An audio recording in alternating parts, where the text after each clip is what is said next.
kawhakataha pia mo Paula Lepeka I he maru e ahoni. Koe kukore atu ki he tā mea kātaki o tā mai hawhasi. Pa kukore atu ki he kauwhanonga I he hoa tā koe ni. Ke tau paspasi mua mo nau kātaki o lava mai ki ho tau ki he namnofu anga. Malo.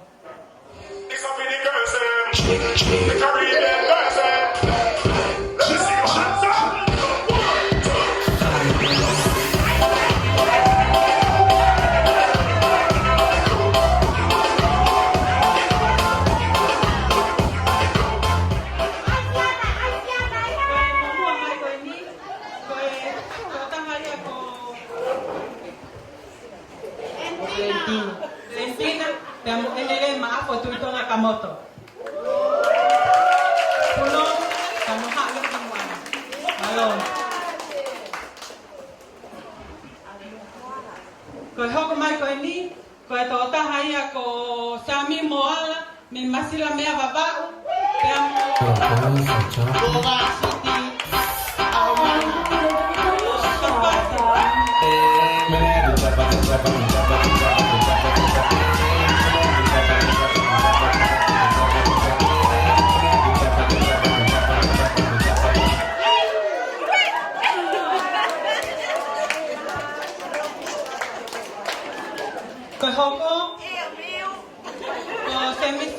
Semisifuna me ahau pe mo tahine ko lang ke lepi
que saya que le piso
ana se intu pulotu kalau mutua ho fo apai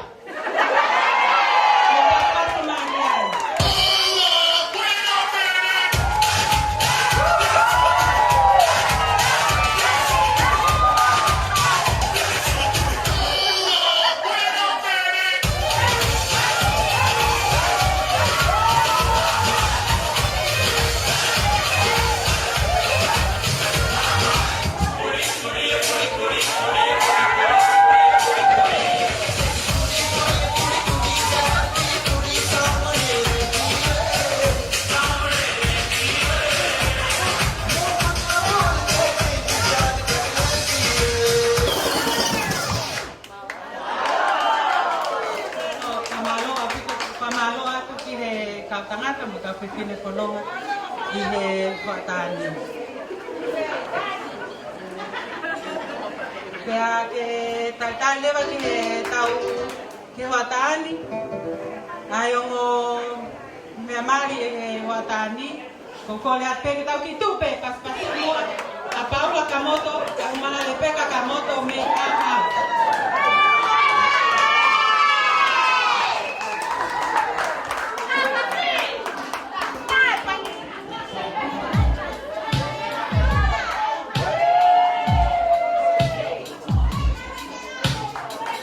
Mai Paula.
Talot, tiada ke tamai al mamali mal on, atau ya fikian atau peta, apa fita, kita mamali mereka ifafo ofa, mereka nau iya, mereka mal di on, kini ifi kakoi le alfa ai apion koi no formal, lamu lauta puaki ai.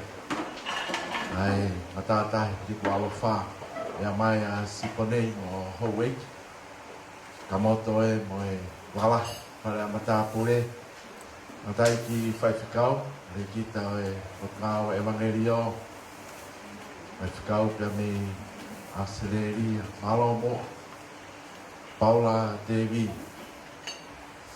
Kamoto e o maa Lepeka Kamoto Pafitai mala mai. Alo e ki o kapo whama ope te nau ia ai o wha. Koe ia ke si whakatangata au e mau o wha. E hane koe popo mai whai whikau koe o whai. Alo e ki. Pafitai mala mai e. Alo mai na ki haere mai he tau wafi ho fu ma fit kohi. O haere mai ke whai o mai ai tahini. Ke teu ia tahine kolo. Teu ia tahine ke owa inu, ke owa nere, ni hila, ke tapatapaki. Teu ke maorioni, ke tawa mai, ke toi haere mai. Ke haere mai e tamasi maorioni. Ke teu i, ke mai, ke taan, pafitai. Ka mai tahine, ko teu. Alo e. Talu ho haere mai ko ia ke toa pe ho mala mai e. Ka whitai ke kātoanga mai pe tonga. I la koi fia tupo. Leo ha mohe ofo. Ka moe whanua ka tonga. Aue ke whamao popo e tau. Ke whai pe a kātoanga taane. Kātoanga mai. Tau mahu whawhitai ai eki. Nau haratu ki he hauani. Au maa no te pile iwo ko te iwai hoi ki nasi ai kau tangatai whai whikau ka maa Paula TV Kamoto Paula Lepeka Kamoto family for alo ai alo ngahi lea alo ngahi tau olunga whame ite o me pe ho maula mali e tau e langi ke mea hen sisi aku nau whakai o tua pe. Pea mau whawhitai. Kia mau tō, la mari on. Mo e tau ngā e kātoa ngā e ahon. Wafa peho alo sisu kalais kakong pakowi. Amen.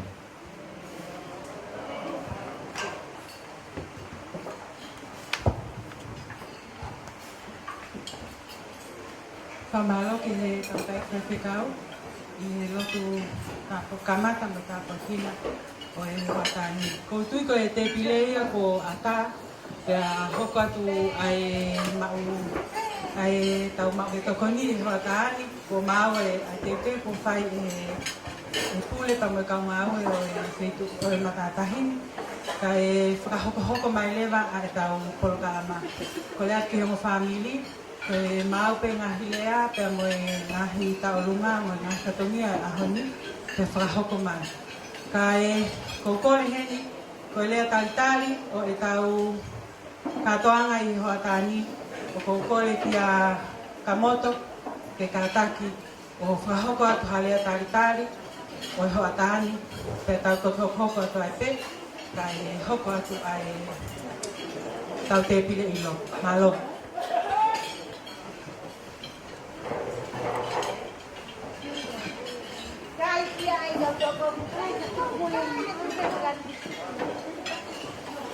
Kore ke o whakaturo wat. Matapo ke o family tau kau whatahai a hon.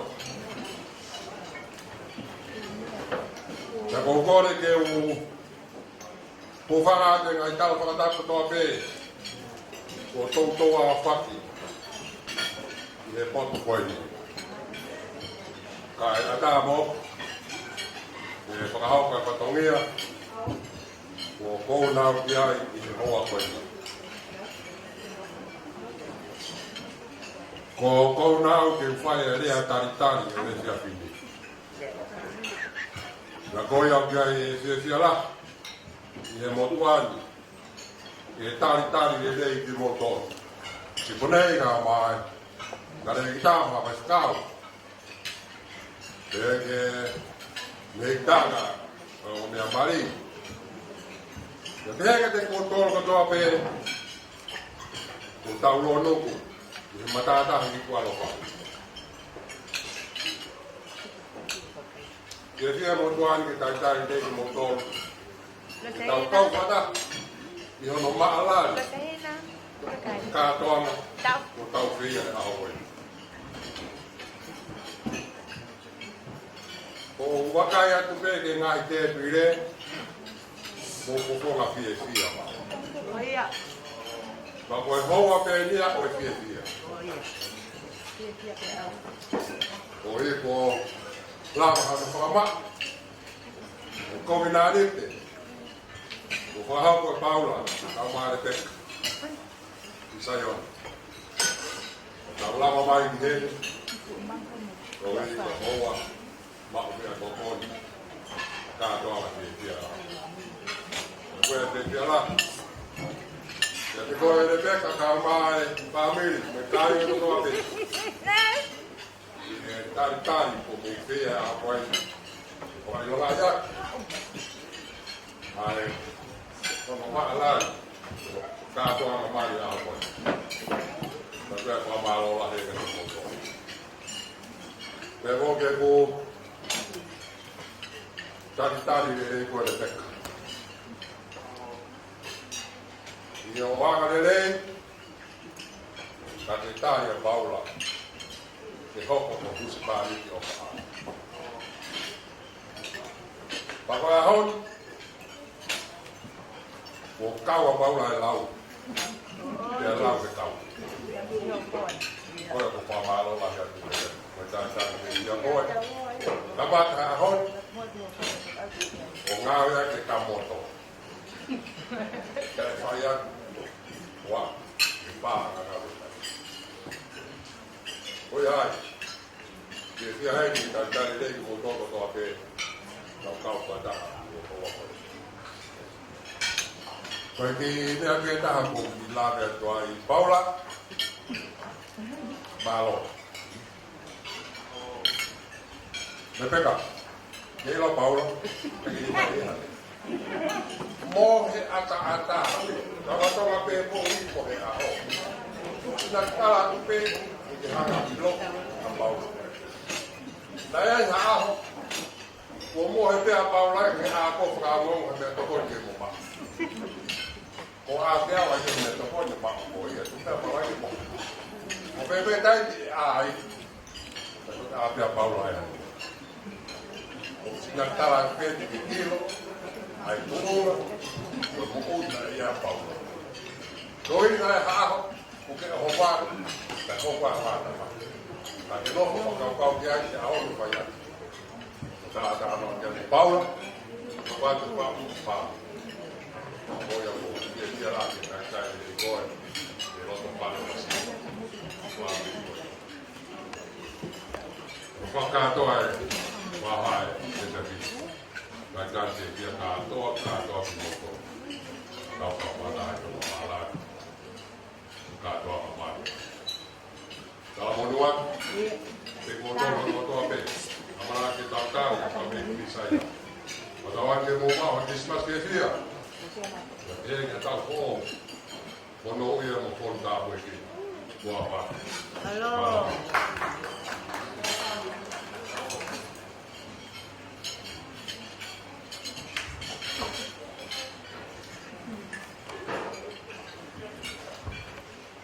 Ronaldo kia Kamoto, kia moe lia kaitari. Tau waketia no makato ana makato.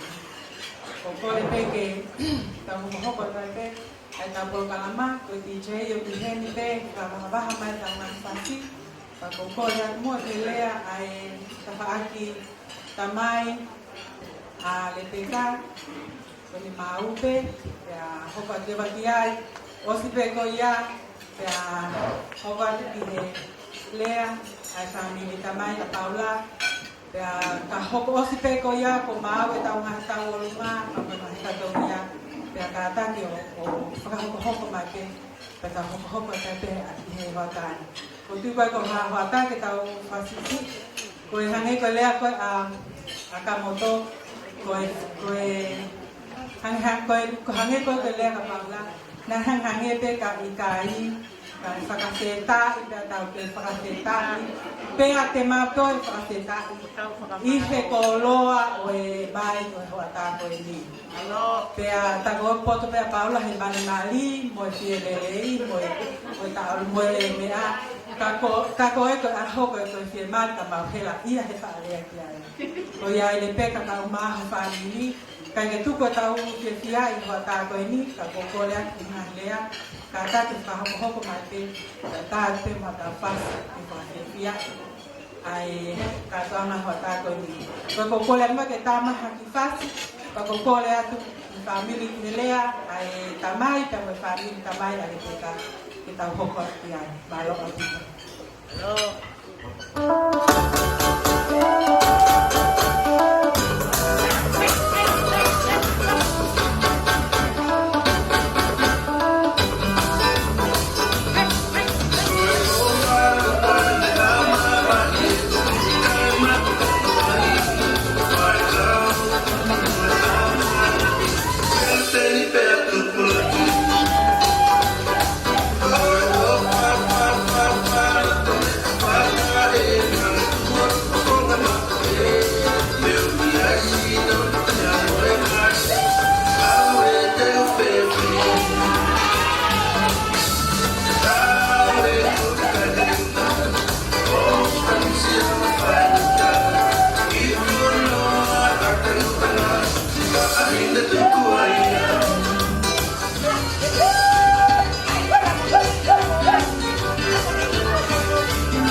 Raki he afia e whai o taro rotaha.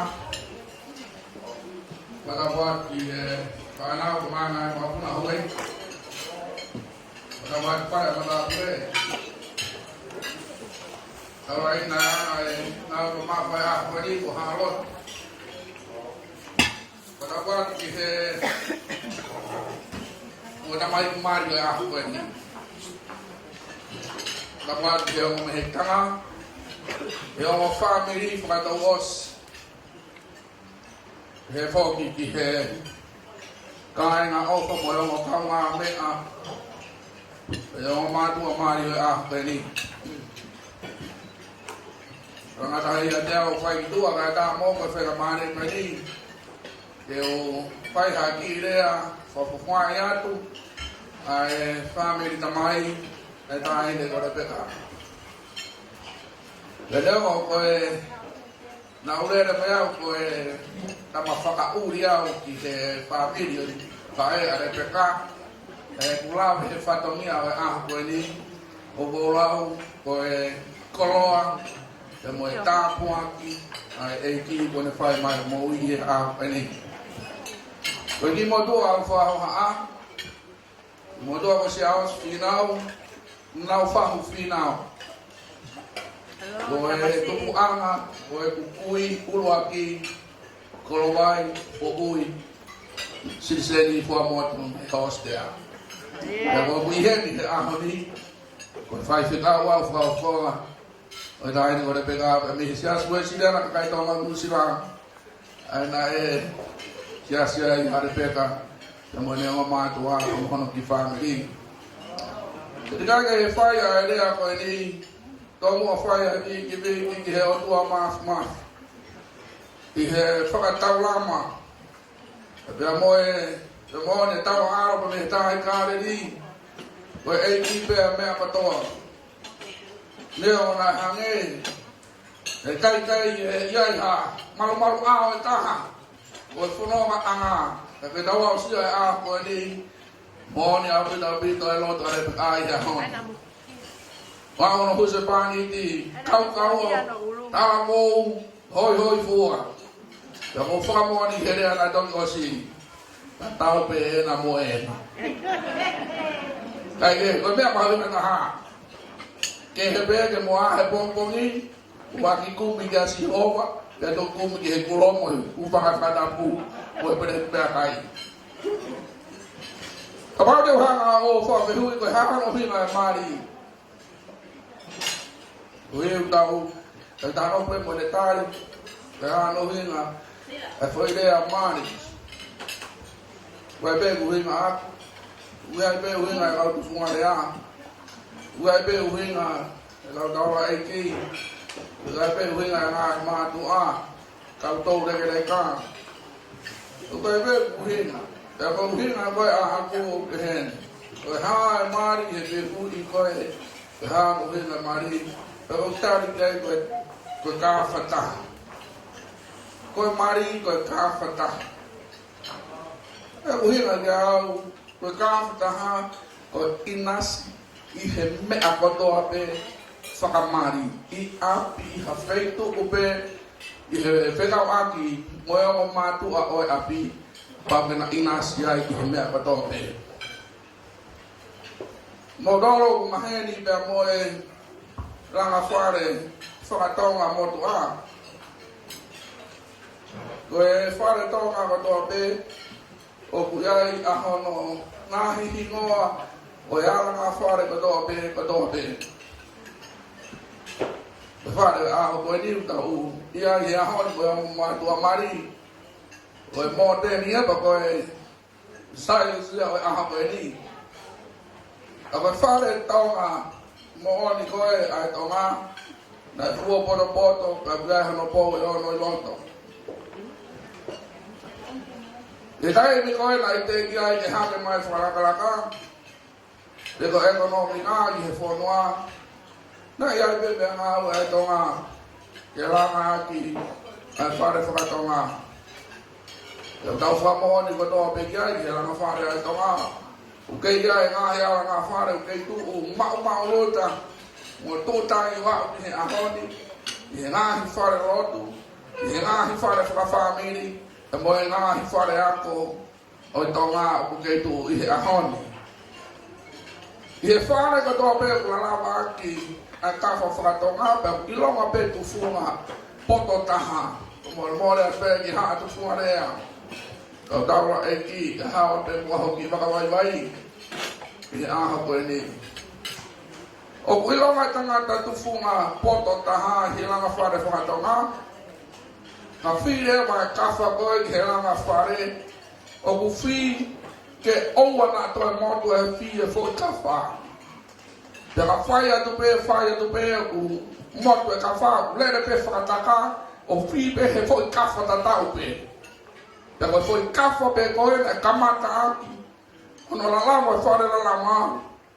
Koe fo kawha pe koe a e whakaosia ke ngā hoe. Ka e kai whai ane. Dei osi, e fo kawha. O whatever ko ose ngā hoe. Ai ko o atu pe kawha koe, pa ko whakataka kawha koe, ho i mea ki pe a kawha. Fo kawha pe koe na whatu i he kamata ngā. Pe a ko whai pe hea i pe, a kawha taha whai pe hea i pe. Ai o whatever pe. Ko osi, hono langa, ko whareba, hono lalama. Ko whare lalama ai tonga. Lako ne no osi ia, ai fo i kawha. O lalama ai whare hufanga whakapou. I he sentore taha whito, lako nā sentore ki mu ai. Nā tū te ringa hufanga Tongatapu ai Tonga katoa pe. Nā toa pe fo i kawha i taha. Toa pe fo i kawha i taha. Ki ara na lama ki ai pe ala langa ki ai ai Tonga katoa pe. Pe maurunta e whonua pe mo tuku au. I tuku whahaura whare po mo hoa iki. O au mai he ahoko ai ni. Moimoi ai katoa pe historia ai po ono. Ono tari he uraki whao Tonga e lotu whakaristia ne. Ia koi ai fo i kawha i tahana e tohe. E lotu whakaristia ne. Ia tari e tupo uraki e lotu whakaristia ne. Pea whia i e Tonga katoa pe. Tonga ngata katoa pe he lako whakaristia ne. Pe mo e tau whai whikau, tau paresteni. Nau whi katoa pe he fo i kawha koi a. Te aku kei tūloa fo i kawha koi a. Wao ki he aho koi ni. Whai pe he wao he pāngara o taimi. Mō ne tāna e wholawhala. Dai ai ha fo i maka i he ho i he. I seru whare mai tai holofa. Hege ai ha taha fo i lea i taha. I he Tongatapu e mōre. A koe wholawhala ai o tua. Te koe ai fo i kawha o lotonga whia i e Tonga kotoa i e aha koe ni. E Lepeka au maa. Tamasi ko Paula. Ko ahoni ko ne kamata anga o aho e fiho mo kawha whaka whamiri. Aua toi ai ke motu e fo i ka whahana lalama i homo whare whaka whamiri. Ka whaiwhai ane o lalama homo whare. O iai hawa alanga o whare i kai mautani i homo lalama ke kawha. E whawe ne holo wha. E wawe no ohowina e whiri. O watu no whakapuripuri e Paula Lepeka. O Lepeka o i tahine whaiwa maari e au pito a Lepeka. Paula, kaya siyo ka tau o runga Lepeka. Kowe kuhoi. O kai kai o siye na ni tala ku. O tare ni i a Lepeka. I lor whare whawhamiri na ne tuku ai. Tahine hiwa. Koe hawa Lepeka koe ni ke jaha kano. I he siasi uru i pahenga homo whangai whaianga lotu. Koe tahine kano e ni. Koe saia ne loki o runga. Koe whai ako preschool a Lepeka. Manako ke tahu whanau. O tare ni tiki a Lepeka. Pena e kei ako ki a Lepeka. Pe wiai muno ahi tare ni tike. O kai ala maku ia e tau tuku e loki o runga. Paula koe tahini ko Lepeka e mahu tare ni tiko ia. Lepeka koe aha koe ni. Koe api koe api a whine. Koe toka le rei ngāi fo i whi. Koe kawha whakawhamiri. Whawharara ia te koe i horo ato tō. I hoa a mahu rao. Roto Tariami, Meagodo Bay, and Dodo Nigai, your Husapanity. Because Mao, Lava, Mofare Lava, Mofare for the family, Makuia, your Moloto Da, Monofu Mau, your father, Sihova, if I walk in that Anna, Homoboi. A foi a nego tapo aqui que moa que o manamagia a mo que fa na o ele rolo aqui com que fa na o ele ave que cafala lava aqui na o lava bem caf na lava e camata nga e o aqui fa com siso Christ também camata nga e hanga tu rifo que mamani que ma fora e funga fonua per lava e fonua com Tonga vai a honi o ate de morar aí, morar fora para a família. O fato que ele corre back. If you are not coming back home, I'll be happy you appreciate your husband today. Whatever he says, open both ears and open mind yourself to be patient and obey your husband. Congratulations to you. May God bless you with a brighter way. Your family is now. They'll never marry. Don't doubt.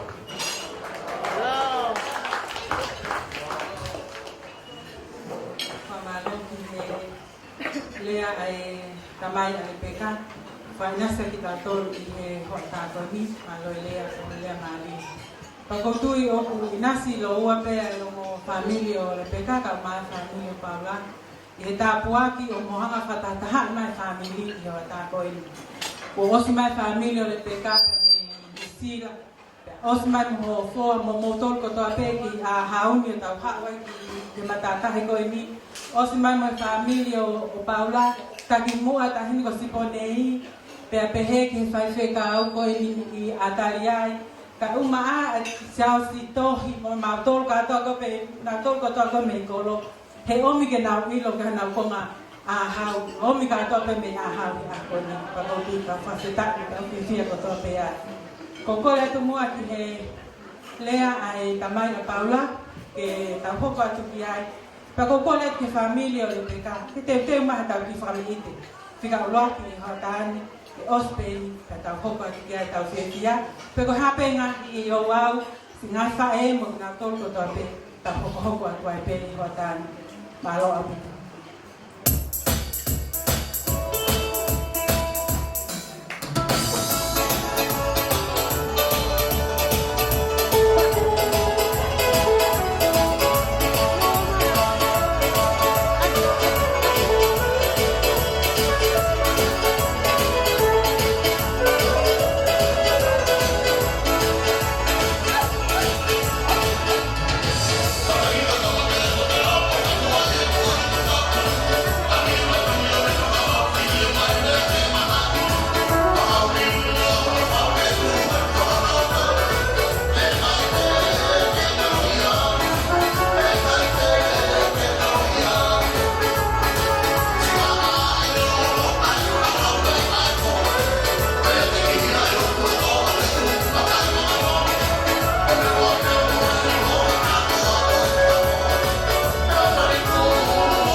Teu upang Tongatapu ko Tonga Lepeka Kamoto. Mamal-mal wa tuai kai ada ke pengayat dia ko. Dia ke pai pakahoka. Ko labe de ko sekolah. Ko kai ke nau toi mana ni nau toi wa. Ko himoa ko fai kau orion kuku. Ya ko lah yau Tangata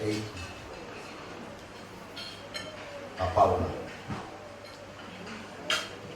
Ko rea ke fai ko wate ai po tala monu ka moa. Paula Lepeka ni saya kalanga kupu o kai lava mai to hina paka immigration e San Francisco, America. Kalau Tangata ini koi ada ini apa pak? North Carolina. Mau phi đề kia có thể phi đề kia mình lao sĩ một cái mũ ui mà đặt cái này hết và đôi khi coi tạo mà tạo khi bằng một phút màu nói thì cái cây lao mai này thì cao mai đều lao mai một phim thì phải nào một gian để có một phong ai tu matamai o pau pe vai que tá o fruto ku ma o buli ya ko vere mai e ko ma ko vai se kau ni ka kai to ton o buli ka kai to ton o Australia le kau o aboriginal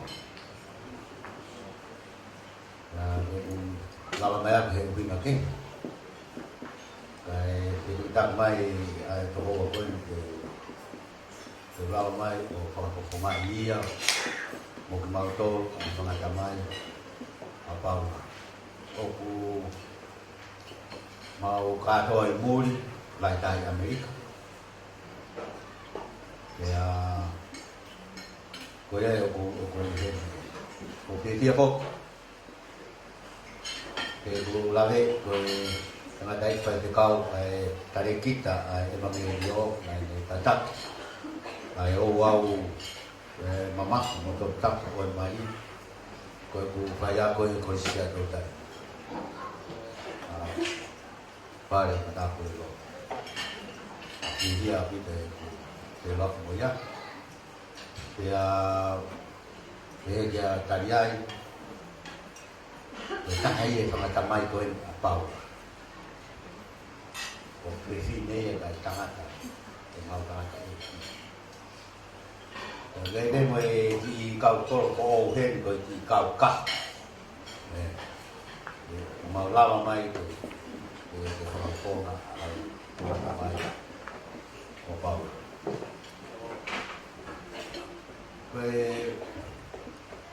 ko e kan ko ta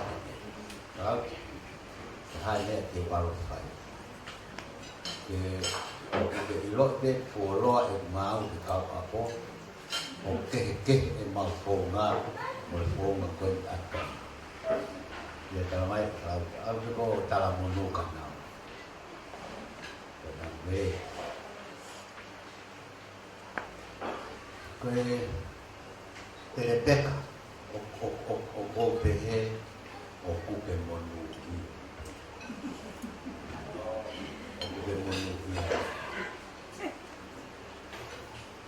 Koe o wau mai koe di koe pihe ke whakawhonga koe whakiat o Paula Lepeka koe ki hosi te ka he toho mo he ka ai ka kuke whiere leoma he ka ia Paula ka kuke ai hau tai mamapa Pakatahakoi meuta e lawa i pe. Moi anga lele. Koe mapau ia ko apaula os toko ono anai Liku'alofa hala pule anga os au pito os yami te tawai. Koe tu ka dena ka ko te pai te iha ma ko os le to. Pe au kai fo iha me. Koe tangata hala tau a hau nai. Hame a pe ia i te wa wai pe o toi ma mo ki la a pau o i ta pe a hame a pe la a pau ko ia ko ta mo lu ko ni mau o fa ke te ko o fa ta mai pe pe ki o kui pa ni pa la mai o ke ke ko ai i hos koin ho mo i hos para fami e ka toa ia ho e ka toa ia lusi ko siasi koin na de aqui ia para fo o le pe ata na pe tangata ina ula pe kahiwa o kune lava i te fa ha i ua he tai ni kami kakato tawiga ho siasi na pau pe mo lupi kaya te a ko fo ia ai ya ko ki matore ai o si pe tu taki mai ke fai se kau kataria o mai ka dia o ge mau fai ngat le sol fa aku mau do te kai sai ya tai ya ka ko u me ka to ko ni le peka ko o fa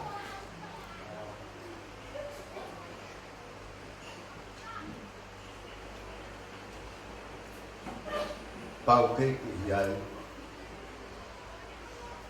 ai whakawai waka whare ko toa pe o hoko e matani wau he kai te tau Moimoi i tātarai whai ma'urunga taha o nofu mai e hoko e ki he vani ko ki he te lahi lewa ai tsunami o mo ui i ha mau mei loto o e whare kōlanga te koha mau mei tu o me e ua lahe mau anai whare kōlanga ko e mau ke mei loto whakatu tā maki a me ko e ne mau mei tu Kana au biko pana tu hata o de motokama mo ia no fo takape pare mo ya pana mau ina ai pai ko o vendo o mari ne o ne ave como api ko e pa o no fo ko i no fo o parte di nuovo che devo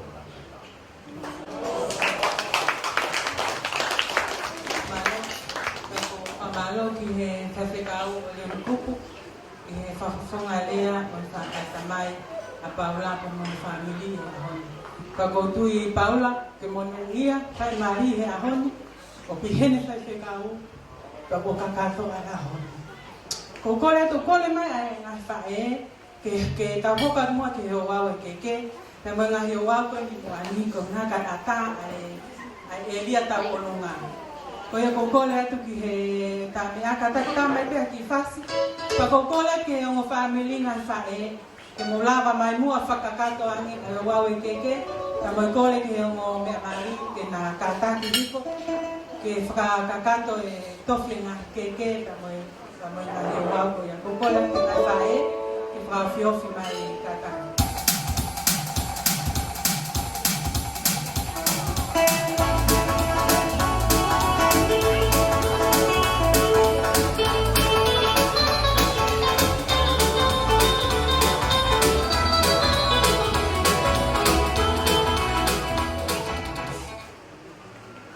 kore ke o me amari ke na tofi ani ke kai toki ata ko takato ato I fatongi atuan.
Mukata kia to me amai.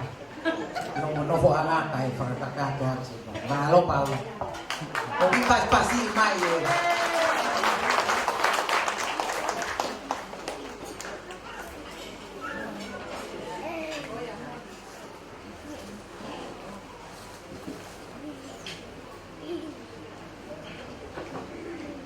Koi ke koi hok ta va to mata. Hono tumu aki. Koi ke ya ayo me amari. Mo ki pas mai.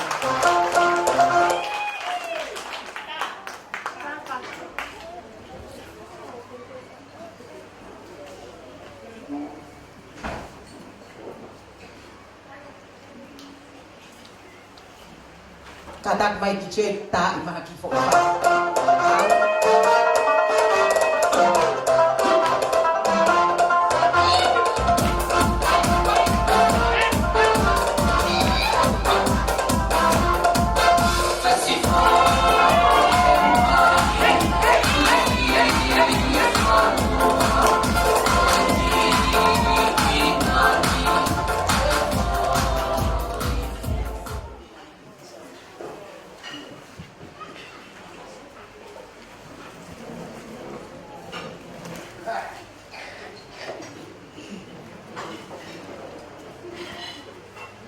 Koi tumuaki oi ke ko eni o tawak to he ma. O fuaki ya mai me hititanga. O Lepeka. Ini ngoa.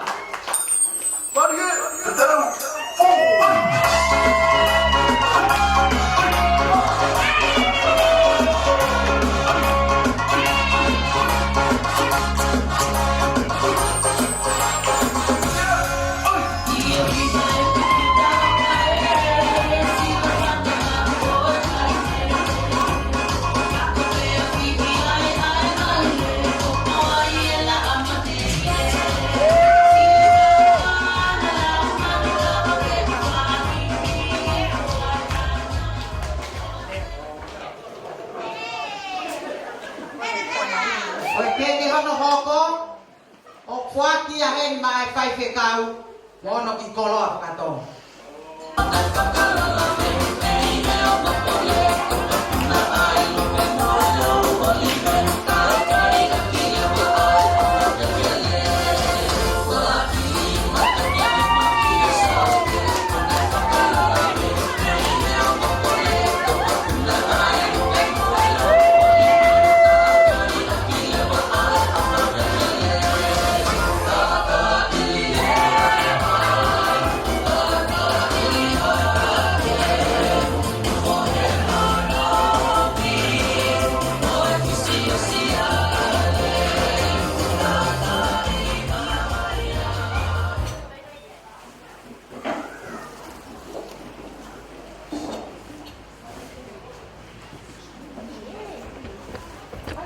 Keke hono hoko.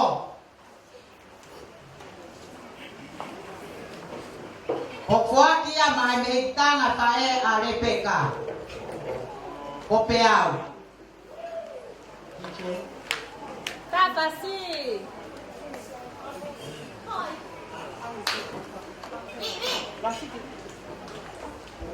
Mẹ này.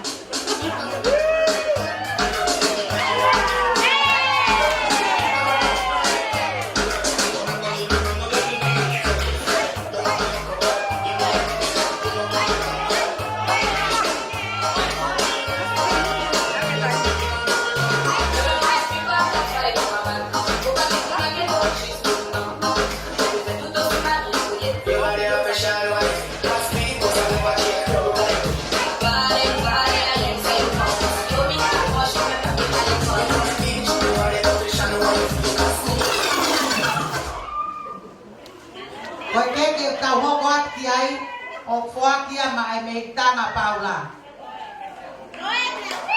Kalau hamal.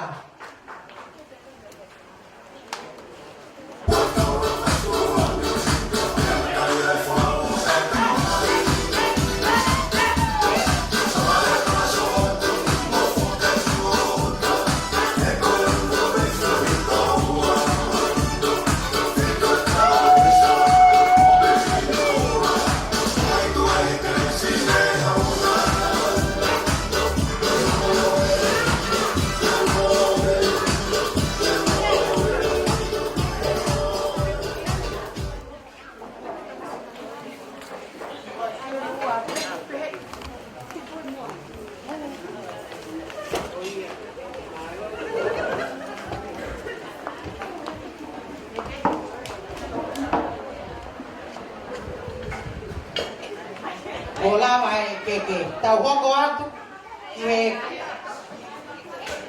di banganani ai fanga fae koen.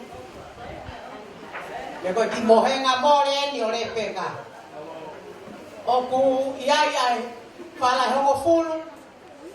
Afiat ai fat wan. Oku ai pe mono malaman. Mono balasapat. Mono malakai. Okfua kakatoya. Mai fae fae. Mokata kikia yo kipatongia toy. Mokata ke oi pe kipatongia toy. Ke tong ha moya apong ipong ke pakakatoa. Ai kipatongia pakapae ya pong. Bangata pe ke kiteu lele mai moya hai apoi. Malo apoi.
Tonga Moimoi peke mata angan kau puke fanga mari ko ni mo teke fai ki pagamai mo e fia fini kau tomo tu ko fa fita ki tu elan ene tau I hao, ki whai mai ki heunga whamiri fo o koe. Pau fia e whonu moimoa. Ie e fiaf koe. Te ke whai e whakamalanga ki tālunga koe ni. O atu hene e tala monu ka te koe Paula. Te heka Lepeka. E popoa. Aho o kui. O kune nofu atu pei a te o roa.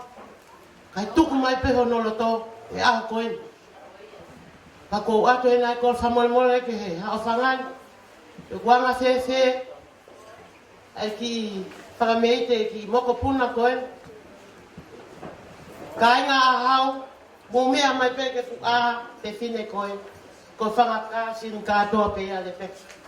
Nei si lava mai mi a te oro. Mai e popoa Lepeka. O whangatunga ane mi a te oro. Pe hange mai. Ko te wina he loto. Kai whao kotoa mai. Ka koe ki konga pen Paula na maulawa mai mo ia. Pa koe ai ku atu ai e popoa o whakate kumoua. I whao whamiri. O tau whiawhia e a koe.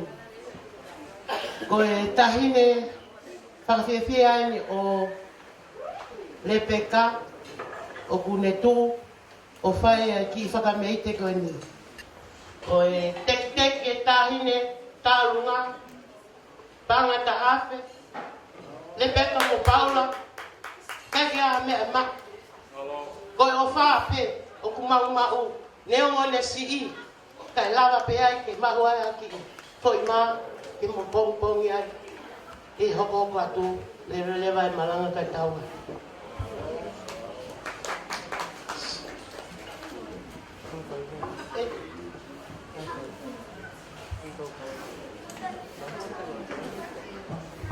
Malo per te ta hoko te peke ta lunga a family Lepeka malo.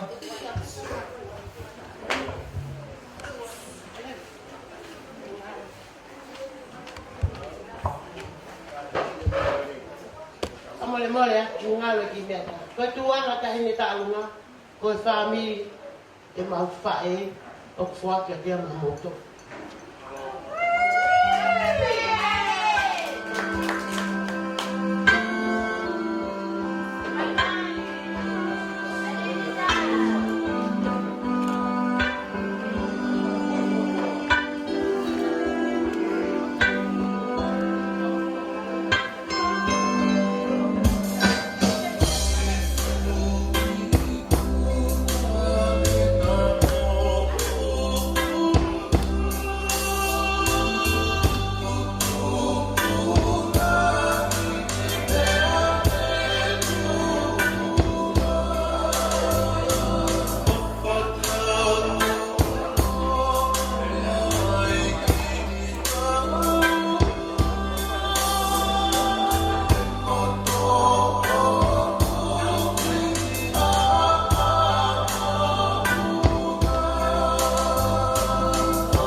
atu e ta'alunga mawhana o e mene Paula Lepeka i hoatani.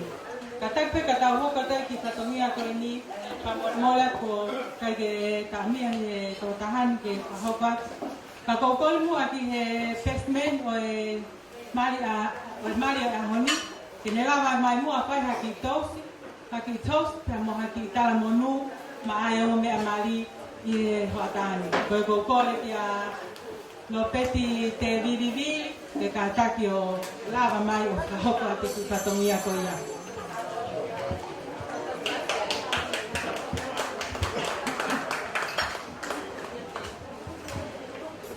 Kore ke hufanga e ngai whatapu oso no kamata ake ka tongan. Ka tā mua e whakatoka ki whatongian. Ate whamalo hen ka koe le pep.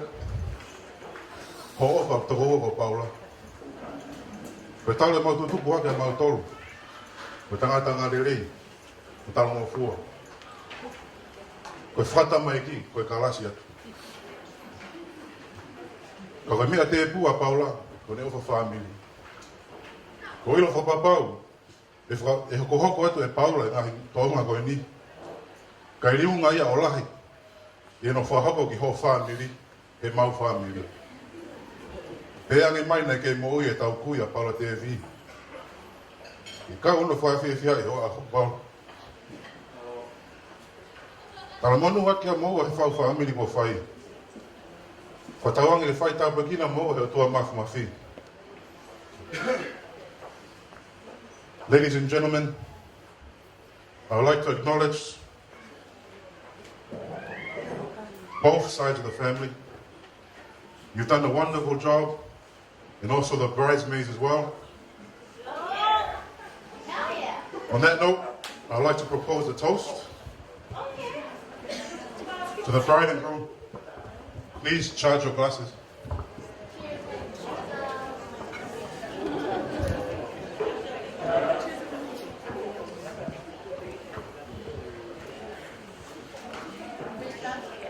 To Paula Lepeka, we wish you nothing but love and happiness as you start this journey together. Ovalahia. Malo. Kastasi mai ki ai kataki. Whamalo atu lopeti i he whalanglangi pa mo e whakakata whatongia hendi.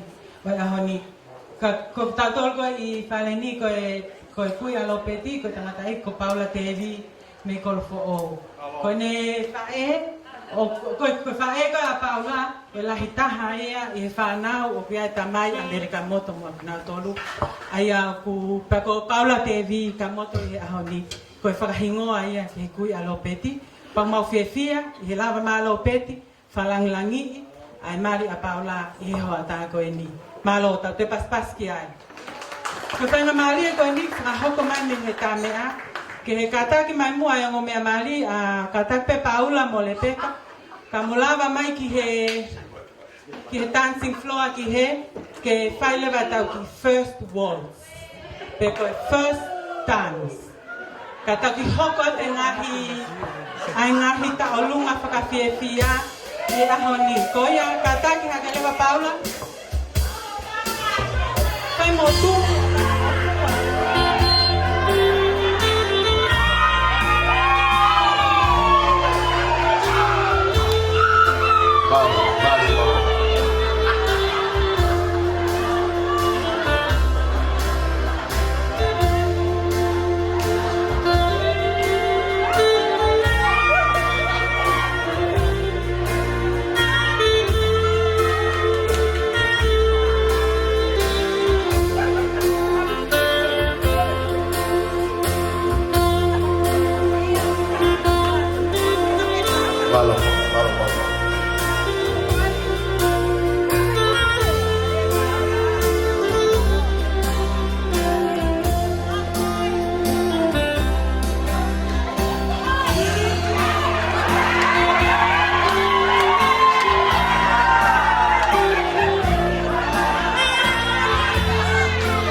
O Paula, pakokole atu kia taimieni o e kau talunga ko ia, como fasieni.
Pea koutu Paula Lepeka puke o stilo pe koe ai petine ta olunga.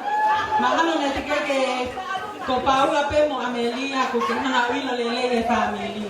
Pea katawangata tu pea Paula pa e ka mai ka Amelia ke mo kapo owa. Pamalo ka Amelia ka umaa ai family o Paula i ta olunga e makani. Ko kala mo ka tau hoka lea te whakakato mo lea si family fae. Kata toki hoko ko ate ngahi ngahi taolunga pembe ngahi whakawhiawhia malo au pito. Ko kore ke uhufanga he Tongatapu. Kata mo o koe whainga maari e koe ni ke utuo. Whafofonga ia te family whae a Lepeka. Aki mui ke whakahoka te kurea ko atene e whakapapala. Whanau aho e. Ka maha amatapule. Pehe Tongatapu te en ki whai whekau, ane whai ho tau tāla hai aho ko en. Ki mui ke whakahoka te kurea ko o atu peha ki pui pui tu, me he whamiri ko en. Koe whamiri ko ni o kou tupu hai, koe whanau e toko tahaua. Pea koe lahi taha pe tamai, e whanau ko en. Koe si taha pen ai kui a Lepeka koe whewhini. Ko tui pe mea i hene tangatai whai whekau. Koe taha e whangata mai. Isi e tamai nai alo whai whekau holo. E si aspu e siriana. Koe motua ko si one kalawi te uhilo. Koe si taha moia i hene tamai. Toko taha ua koe ni. Koe lahi taha pe tamai. Koe mahatu unga hi e tu, ke whae whakafofonga, me ta whaake whaake whae. Ko whawhetai e ah koen,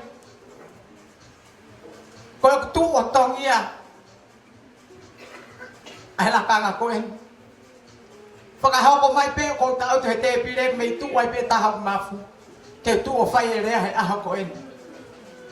Ka neo ngoia, he kai ke tu koe waka ka whae ha kakao. Neonga koe lere mai ai fine motu a koen. Me he toa ko te sina. Fufa ko tala kei kapan a ke toki mau. Ko mau tala ai. Pea neonga si e kakao mei mot. Lau peau. Lau matan. Kau whainga pe. Keu tu o lere mai. Ke o ana matawale a patongia hai aha ko en. Ko kore fa mole hate aha ko en. Ka fe ha to fatongia. Ai family fa e ko en. Mo manatu ko maulere me mot. O tahi me he. Vai me he. O atu hen ai ofa la hayat. Ke o me amali ku ne fai ha tau fa ta ya o family ko ni ahon. Pakatawangi ke nofu ai ako nak ai fai whekau na fai lotu he aha ko en hoko ia koe ka pasa he whanonga aku tau fai moe hoko atu homo whami ki mui ke whakaosi e kurea koe whae koe ni a Lepeka a ritea o wai ene whae tangata i mot pe ak tuku ak ene rea pea koe tama koe ni koe anga le rea kai peke le hatai mia te whanonga hono reo aua pena ki kono pea aluang ene tama mei ho foa o aluang e ki ho mau motu koe tama ko viri pea pea te tama alu pe kono kona ai whae tangata ko aritea pa pea te ia wili oi ia wili ma e ina tapu oi oi Paula ko ha upe anea ko toilere mai pe ahon ko si ofa ya ko Paula hange ko nga hilea oi aha ko en tau ke ofa Paula ho mo ui lahi ho puil e Lepeka hola koe Paula koe ui o ke sat koe fefine koe ni fefine lahi fau ho mea fai Paula kai e koe pulu ke lahi ke feiumu pe koe aho kotoa pe koe aho pe fe kai a Lepeka kune kumi ange hala kia te mautolo koe a Paula ko si ofa lahi at ko tu pe ko tangata imi lahi koe hange koe ngahilea ne fai ane nai Lepeka kai koe aha koe kai te fahat ha ko nak kia koe kai toi tokanga ma Lepeka ya kia kitau tol fanga fae os lau me Lepeka mo Paula he ahon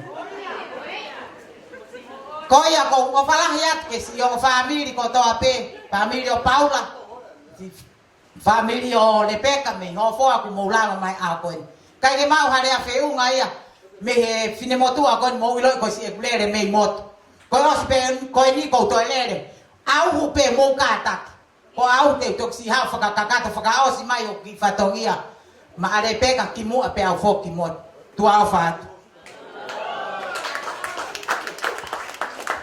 malo ki le malie pe me he fa e Lepeka ko ko le atu mo ke fakata me ati fas no pe pa ko le ke tangata iki ko se mi fina moala ke kataki mai mo a fafonga a lea me family fa e a Paula. Ta koni ospe ko ya hoko tu leva ke ta alunga a family o Lepeka te a tau hoko pe ma fana fra hoko mai pe te hale ma fana te hoko atu ki he ni ki tau tupu a siasi o a hau na ko le mai ke sai na ki fra fefia i he hoatani te ko tau hoko atu ya. Ko ia ki fas no pe na final que lava mai mu a fra hoko tau lea i hoatani.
Dapat dia masih tahu Tonga. Dapat dia catai festival. Ada kita potongai panggilio. Hana ngan memafa aku ini. Kau kau dia malu-malu tu itu. Padap kagato nani kamata aki ay kado amali aku ini. Kaje motuan ni keu. Pagkakato patogia lea oi ho aku ini. Kai ke wha manaki te ukau i he rea o hoa koe ni e na epe tō tāke na manaki ne whakakato patungia kau hiko kou nau e he ure whawahe e mai family te whakakato patungia o hoa koe ni Utu be o kai ke totonu ke tuat me hene o kau e whatongia o aho koe ni. Matoro koe ni ko mau tūnga o matoro ke mau i he tafu pe. Ako i koe kou nau ke u whakata whatongia koe ni ko tāngu fua pe ki ai. Ako rau be koe monu me tāpua ke ka te au ke u kau i he whiwhia o aho koe ni. Koe motua o whaaha o sen tina o moala. I ngoa whai whatongia ko katoa. Ao e nia, mana e puri pe aunga, ke anga e ku whakaukau. Sio ki he tohonga Paula, e mo ne tohonga Moimoi, ke anga e ne takatakai, e mo ne laue e masina e hange pe ka i kai. Ne u whakaukau ko pure ka wainga wholau, kei ke hatau mua e lau. Kai whawhita ai aha koe ni. Tari roto alanga. O hawhe mai o whae kaine koni kore peka. Tai maari a Paula pe pehe ke whamiri o kotoa e ke koe ni. Pea kutau kau ngā kau whata pehe whawhita i ka mui whiti. Kai tangutu whoke o ku talamai ke whai whakaoa e whef koe ni. Pea ko tangutu whakaukau ko hanai hare whai ke whakainasi aki ai kātonga whiwhia e hoa koe ni. Pau tangutu manatu ke ki hiwa kakala o ke he si toko mea tuunga he ofa. Pea ko nofo whakaukau ki ai ke toko mea si toko mea tuunga he ofa pe nofo whakaukau koe toko mea asia i he whare whakatonga. Aho koe ni koe aho e tauranga whare, kau whamiri fo ou. Pea nofo whakaukau ki he asia e toko mea he langa whare tonga peo pe he ngari pena ka ki lea whiu ngaini ke whai aki haki lea haua koe ni. Koe toko mea koe tahai e ngai konga koe e whare tonga, po wiroa koe toko mea. Ko hono whatongia, ko ne hanga whakahoko e koe tai whare, koe tai whare whakatonga. E koe sino koea, koe whare whakatonga, koe sino lai koe whare. Pea aku, koe ngāwe koe toko mea, koe ne ngāwe koe ke whare, koe ne hanga o whakawhotunga ai whare ki he ne haa mai ke tausia. Pea kai ke ngā tai, uhanga he toko mea o whakapalanisi. Whakapalanisi he toko mea e whainiu koe whainiu he whare tonga, koe koe toko mea. Kono whatongea ko nanga whakapalanisi e whare. Ai tai whare pe mo sinoi whare ke palanisi tūrere ke hanga koe e tausio. Pea kono whatongea e taha ko ne hanga puke puke. Puke puke e ko ne hanga whakamāloi e whare. E tū whewheka e whare ke ni matatari. E ngā whaingata mga i ha koe o natu. Si toko mea makatunga he ofa. E Paula Lepeka mai ang family e vef koe ni. Koe foi toko mea koe i he whare whakatonga. Utauia he venu makatunga pe he ofa. Whai ai karatonga mai o aha koe ni. Whakahoko e mari i he pureanga pe whai a ono. Whakama i he siasi. E kutui koe whatongia ia o e foi toko mea koe ofa i he mari. Ke ne hanga o puke puke. Whakamau luta ai mari fōu tau whai koe ai koe. E kai ke ngā tai o kune hanga o whakapalanisi.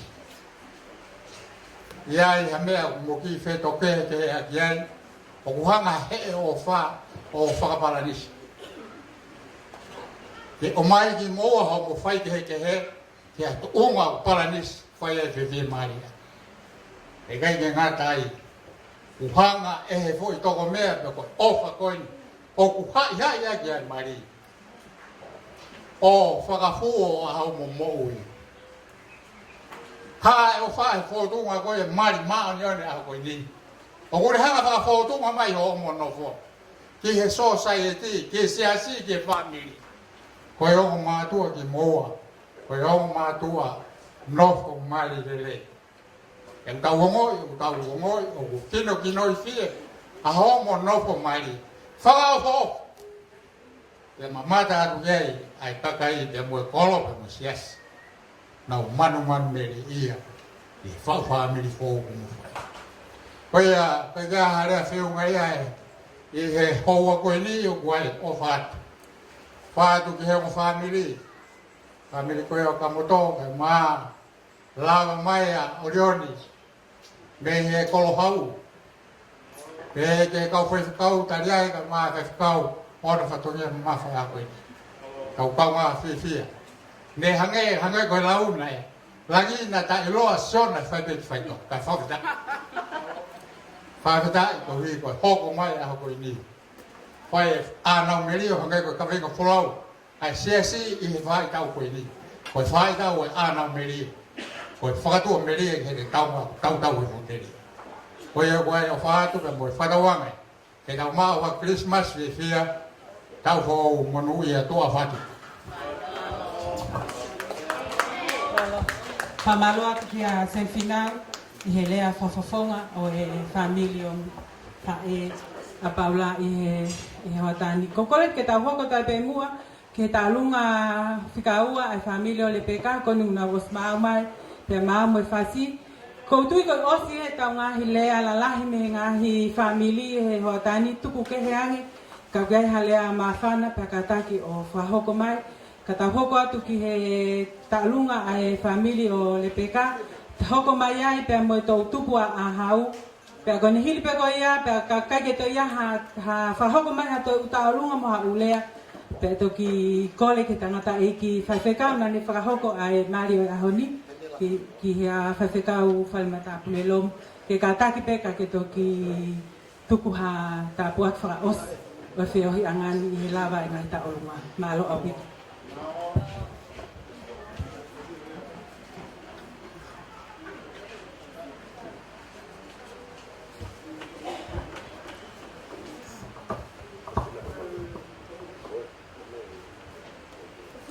Kale ke ru whanga ngai whakatapu o sa noa whaki.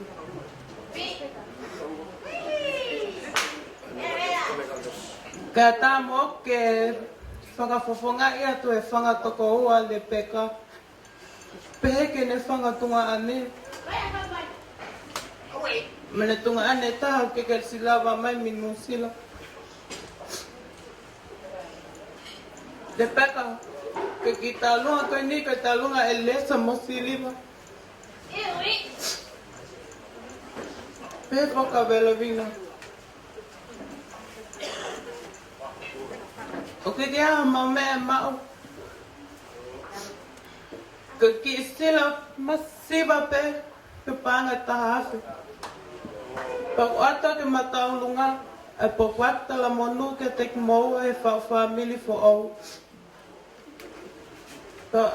Ko kalat ke a siliva mo ilasa ke mo alo avesino.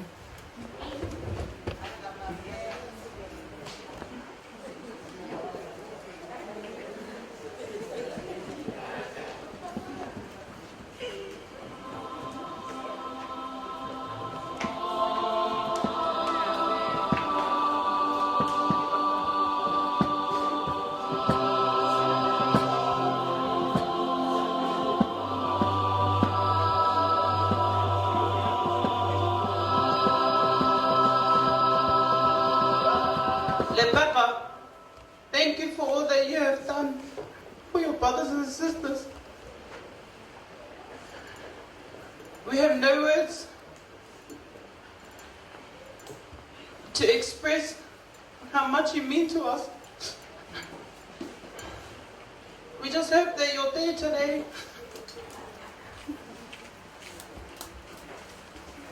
was full of joy. Pe afa ke mamau ha whau family for all. Merry Christmas and a Happy New Year. Koe pe malo.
lunga whaopa i watani. Ko kore atu koe whamakoko koe ni, kone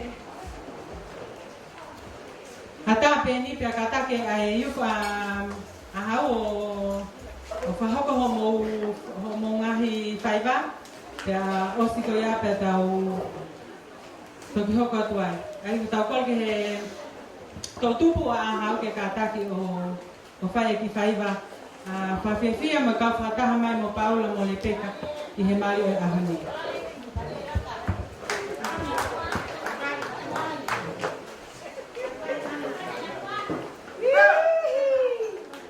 Kora me tō tipu, kaki o lau makiloto.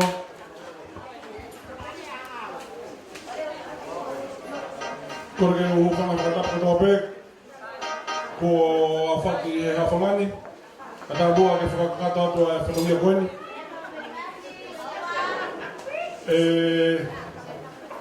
Paula pe mo Lepeka, ke he tangai whakakau, uhende ki tō tupu,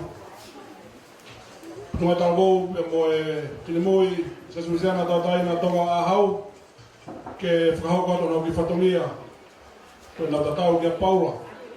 Ke taha ia me mipa e Tongatapu ahau, o nau heni ai ke nau si kaunga kau whataha. Pea mo e whakaukau, pea mo e whawhamiri whou, o langa whare ko whai a koe ne Paula. Ko hika hoko atu ka step, whou, pe me he ahone whai atu. Hoi a kui henia e Tongatapu, no whakataha ki whai ai tempe eua. Pea whakaot koe na ofa, i mua pea nau sinua maroa wito.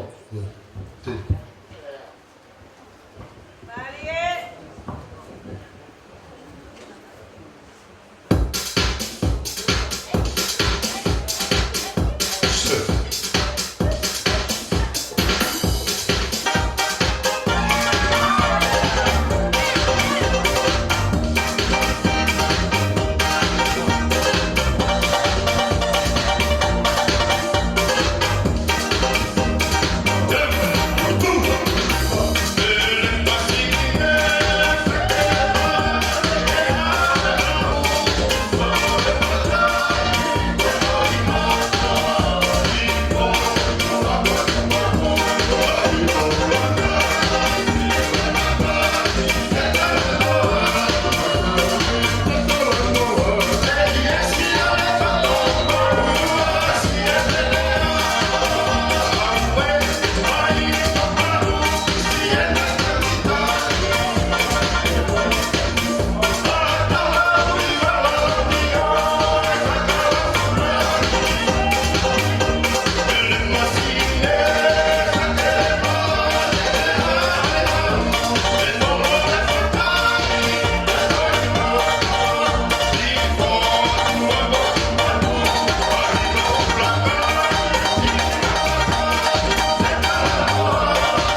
Fumana ko.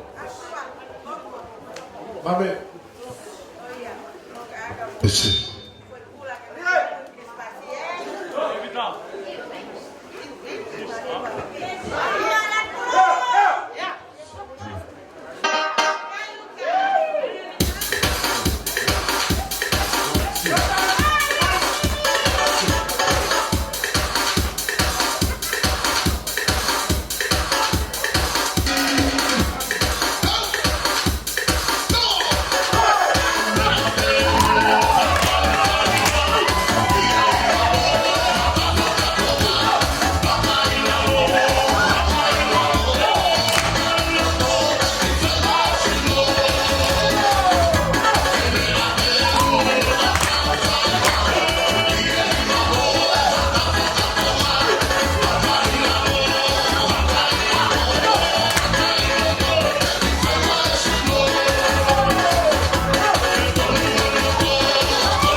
Tomorrow, and I have to go now for tomorrow. And I do my little program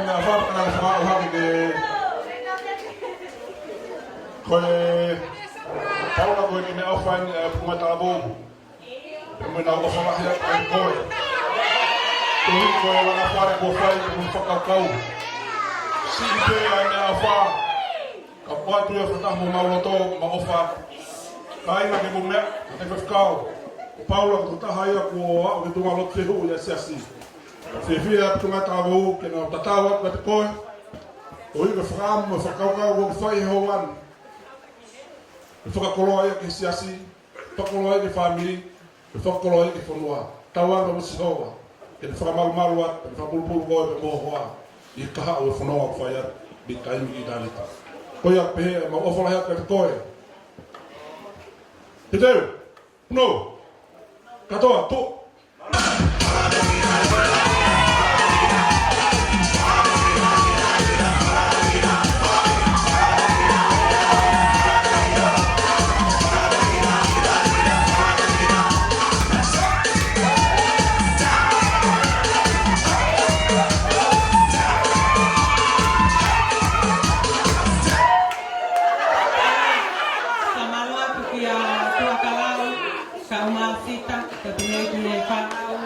Tongatapu ai sa Siciliana ahau i he pakefia mo kama pe mo Paula Paula Lepeka i he mali o ahoni kataki oku ko ki le ma fana enia ka kokole ke tota ko ku felea ke ha pe fa hoka tenikilea pa kokole tu o si be ko ya ta mele ma foi fasi pa kokole ki a Paula Lepeka ke na lava mai fa hoka tenalea Peka osi pe ko ia ko ke to ia ha ko ke ta ofi ta mafana ka ku te hale fra hoko mai te to fra osi ka ke tau ai tau ka to na i watani talo o ko ko ke faturo wa to pe ta pia fio ta ha mai ta lo Tonga ka e ata mo au ke ufanga te ngai fata o spain mo ali Ko fa ki le mafana ko fa lolo pa atunga malo he MC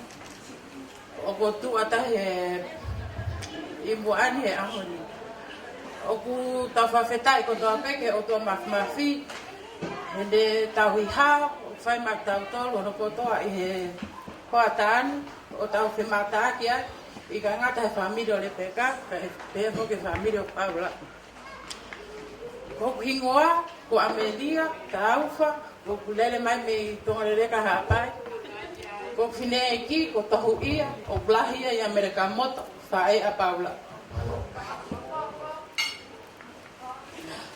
o fugalanga manatu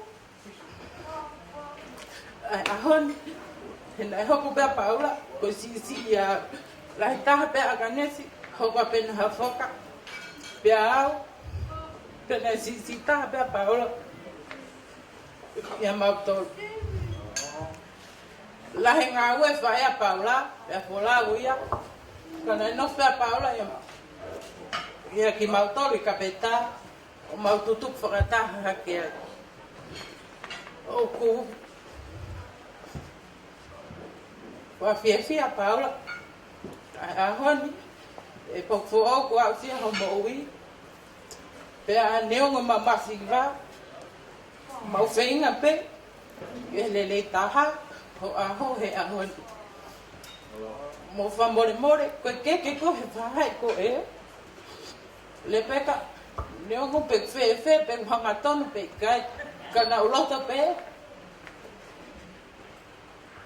ke ai ki ke a Paula he ahon ko no teu ko akau pe ho mata fale me kapeta to he fae na loto pe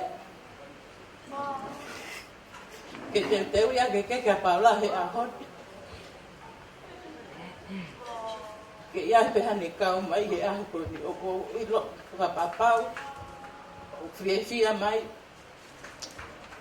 ele se vivo que a Paula he ahon ko ante foi malo lá que o motor no cotoa no lava mais esse afini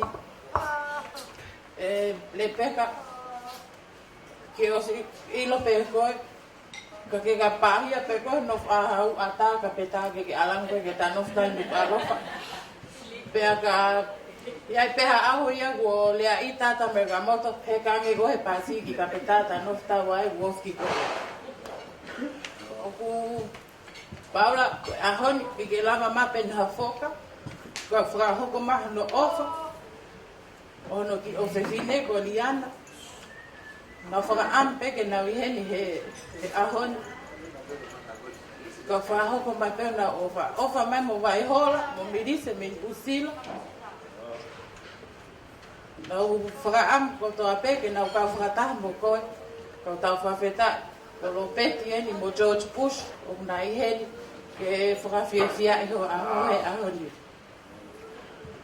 mahal mo gile no peia e watani porque to ya fenge pe kapita ka u ai que fra mahwa ko go ha ngata ho fo que a wange ki kolo o e wange pe ka ki mato ko no fa ka to ma o fala ya que ka u ta ai fa se ka u mo ta he ne go si pone ka ni valu o fa ka te ko he ahon pe o fa que ta ma tu he ahoni mo querer si ki pe o fa que mo ma ha Christmas fe mo ta ko o mo no ya alo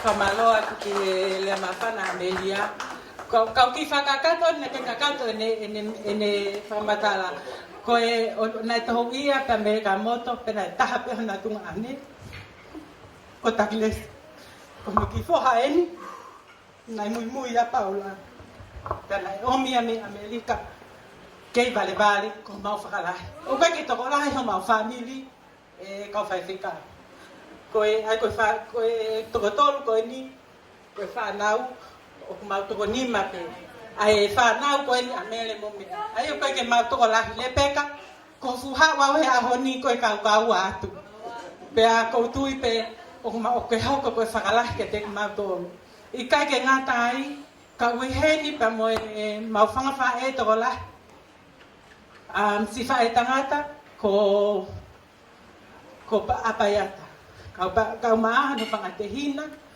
pe ya kalisi na we he ni falang he ako ko nga pe ko ma fia e ka whawhi kau pa ko tok tahani he mau whanau Māli. Ko mau tolu lalahi te kai kai Māli, ma longo Paula pa ko me ko mau whanai. He ko mahalo o sena a Paula mau tali peka enele maaf. Ka tawa hongo fulu ka hoko mai.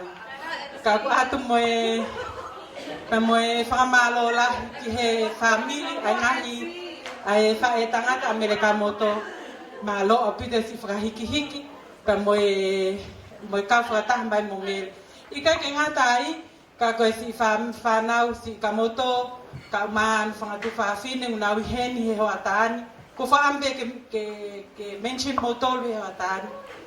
Si ana tupo ko whatonga e tu lava mai menu sila pe si whale aka mo kina tol ko to ape tuku ke heange family e ke o mele na si lava mai me kolo ai tangata ko church push ka umae te fini ko tupo te vi te he ki he whanau ko ni a fetutu ki he no katoa pe ko siu he ni whangamogopuna o ki he ni alu isa nau ko mau ka inga vava uia o kuna uheni na usilava katoa mai he hoatani ko tupe ka kai ke ha ko tupe ko osi kai ke ngata ai ke te fine fo ui mo takia mamalo apita silava mai ka ko fambe ke acknowledge mo uheni mo kai ke ngata ai ka ko ka ngawe amele o ka fata mai hoatani whakamalo lahi atu he lava mai hoatani ko kole ke ta me amo ki fasi no pe ka kokole ke Paula Lepeka ka taki mo lava mai o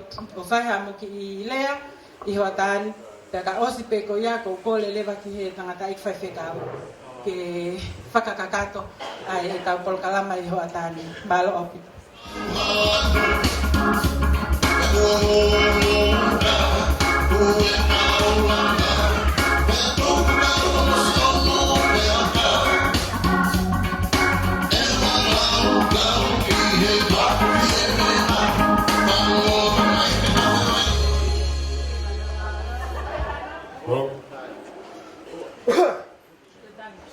Kore vege uwa e whatapu.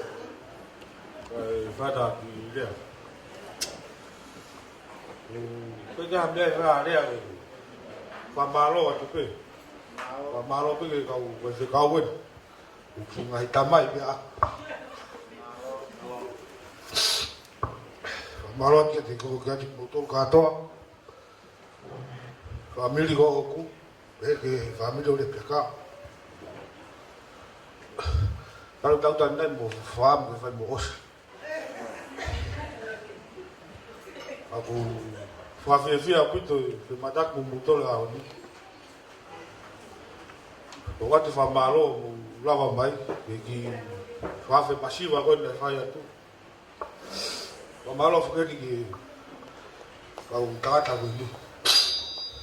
Malu mau fikir ibu ya. Orang yang kebutuhan. O faraya ke family katoa pe ke family Lepeka ata pe metala munu o va ke bomba wa Christmas fia mata vo munu ya o faraya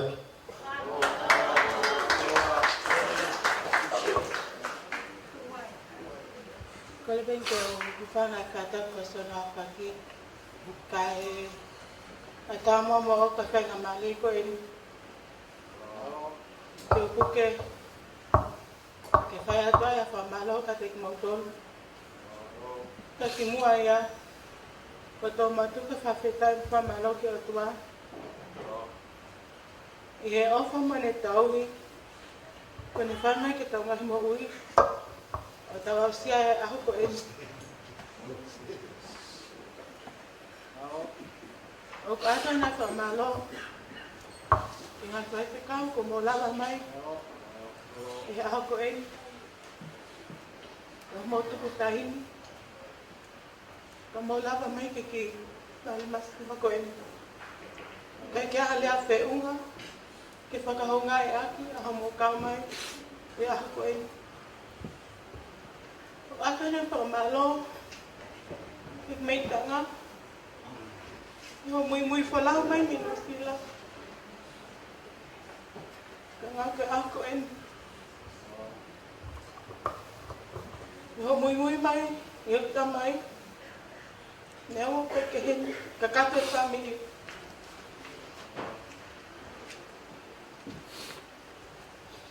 Ko maha o fala ha ka te ko. Ni amara ke foke a te ka uni. Tawangi ke eiki. Kene whakaina, kene ke atu hai mamaloi ka te ko. Ka ta Latu ku ofa. Ke ta walu. Te hepo ke whangaputa te ina. Pangata mai. Ato ni whamalo. Ke whamini whae.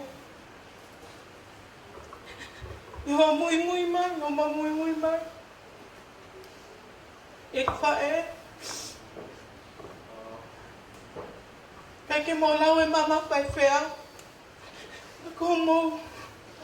O whae o mautu. I ho mautu. Toko wa. Ato o whalai ka te koe sila. Pehe whaka polau. Pehe whaki ka lata. Nemo peke nei heni. I he uhinga pe. Ko mo vai. Nai pe kole ka Paula. Ke alang pe mo apai maliki nusia ko ha ko mo vai. Ko mo kui. Kana ke malo pe Paula ke fai me pe ki Tonga.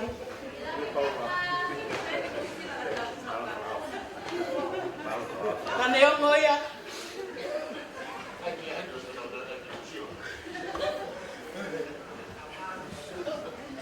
Atera papalo. To my sisters, they came all the way from New Zealand just for today. I hope you enjoy your trip. Now, atena famalo, que familia Paula. Tok mo onye elea, ki vehi vai ka venga, te amao no aki au.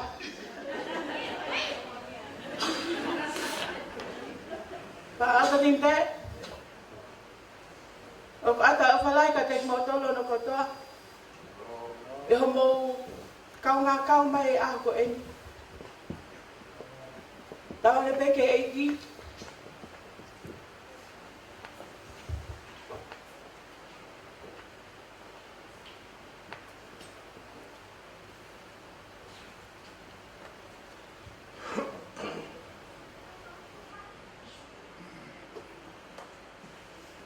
Kene ke atu mamala ka te botol.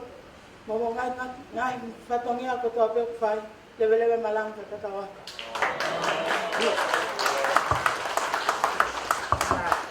Malo Paula, malo Lepeka e mafana i he kotawinasia i he hotani. Kokole ke i he lau mali e ko ia e mafana mo lea me mali. Ko tupe ko na pang mali e tau aho. Pakokole ki he tangatai whaiwhekau ki a whaiwhekau whalmatapu e long kene whaos a tau whianga he hotani.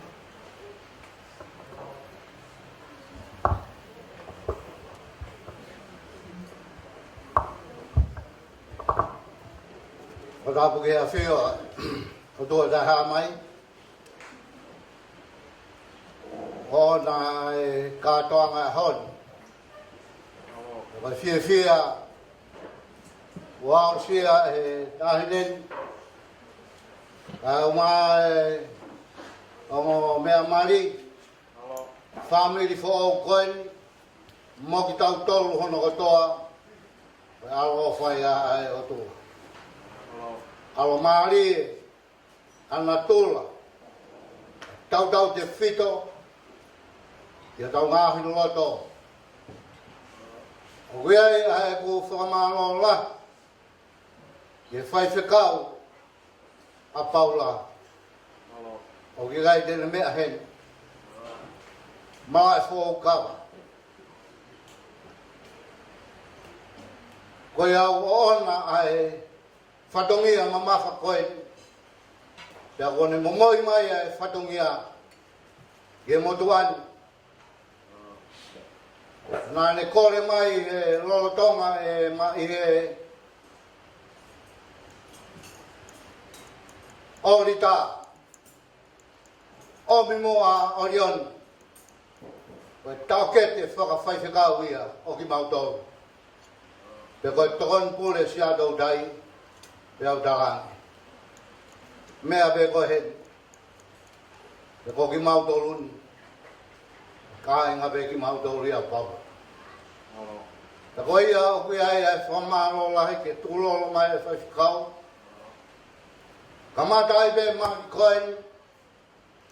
O kui ai hano lau maari e koe tūlolo. Pe hau pe ke momeniti whaos koe. Koe lea whaos nai whai e Lepeka. Nai perula pe tūlolo. Koe mea pe ia nā whakakau ki ai ke lea whaosi. Pe ai ngā whoi maolo ngai wai Jerusalema o Saione. A whio anga ia o Davida. Pe mola ia. Ko te mbare ia. Nai lota Solomone ke tanu e ongo. Mo unga koe ni ke na whau taha. Nane keri atu ki Saione. Tahi e maka o Saione. Nane holoki rewa me mola ia. Nai molua ke maka o mola ia. Pe haua ia e halatanu o a. Koe Christmas ia. Koe whewheka holoto. Mohoku loto, nai tūma uia hange ko mounga Saione. Ako mola ia, asihova, nane whakamolu e mea ko tope. Pea perula e otua, kehe unea umai, kia te koe, pea moa. Koe whaha i tau ia koe ni Paula Lepeka. Koe whaha i tau e Christmasi, koe tūloloa e otua. Pane a mai ke tangata. Te kai tala monu ia mo family fo. A pewa be he ki himi koen. Pai aki ia ha tau lotu. Te ko e ko da.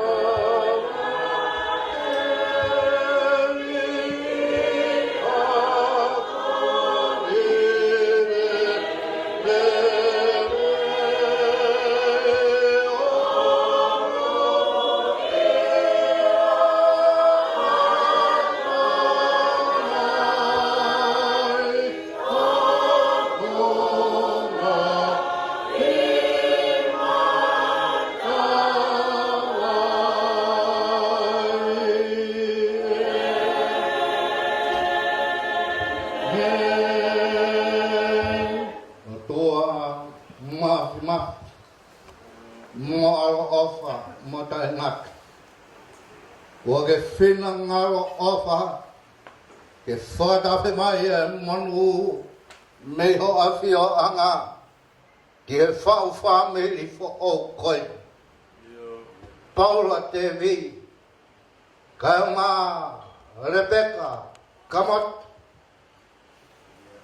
e hoko ai e whia pe lawa ai e ngā whiwhatongia pe ma opo ai e o ngā whamiri te whai ai e mau whewhua kawa aki i he merino mo e alo ofa ai awhiona.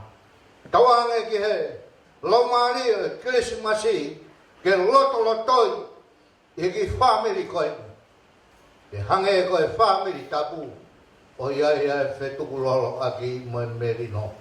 Pea he wani ai hona ki api i mamani pea lata ki ai ai kakai. Hege o mauhanga atu kai aha langi o kotope ia.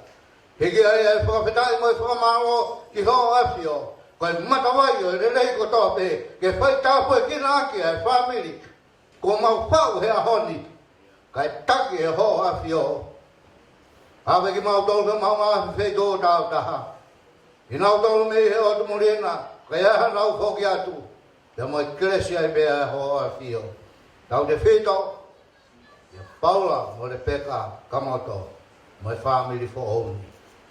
A kore be ngā mea ni he huafa ho aro, se so Christ ko mau whamaui. Te ka tāpok i hai otua koe te mai. Pe mai hano me mo lau mari ma ani, ho aro wha. E a Paula Ia Lepeka Kamoto mo ki mau toluni ona hiri fai beo tai ngata. Amen. Malawi.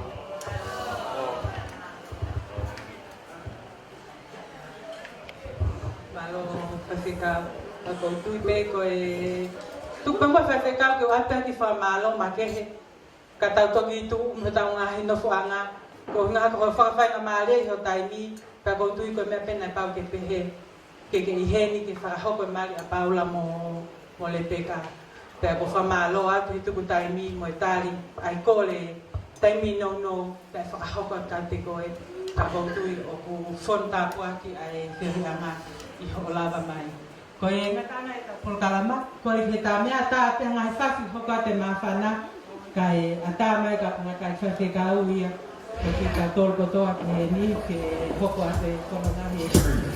Alo, o ki sa.